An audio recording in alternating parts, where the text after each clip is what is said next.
অসৎ আনন্দের চেয়ে পবিত্র বেদনা কিন্তু অনেক ভালো। কথাবার্তায় ক্রোধের পরিমাণ খাবারের লবণের মতো।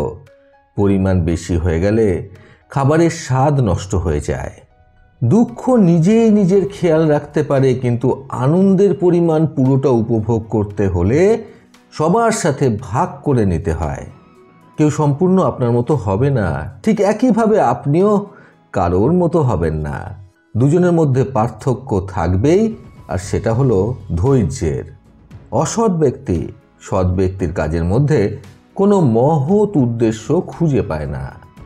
বিনা পরিশ্রমে উপার্জিত অর্থ দুঃখকে বয়ে নিয়ে আসে।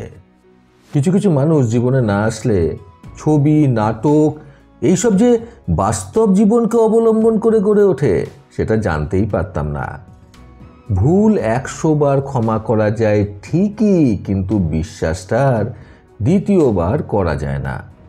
কিছু মানুষ চাঁদ এনে দেওয়ার গল্প বলে আকাশটাই কেড়ে নেয়। খারাপ সময়টা একদিন শেষ হয়ে যাবে ঠিকই, কিন্তু বহুরূপী মানুষগুলোর বহুরূপী মুখোশটা সারা জীবন মনে গেঁথে থাকবে। অন্যের জন্য নয়, প্রয়োজনে নিজের জন্য নিজেকে পরিবর্তন করুন। একটা বিশ্বস্ত কাজ পেলে জীবনটা অনেক বেশি সহজ হয়ে যায়। মানুষ তাদের জামা কাপড়ের সাথে জুতোর রং মেলালেও কথার সাথে কাজের মিল করে দেখানো মানুষ খুব কমই দেখা যায়।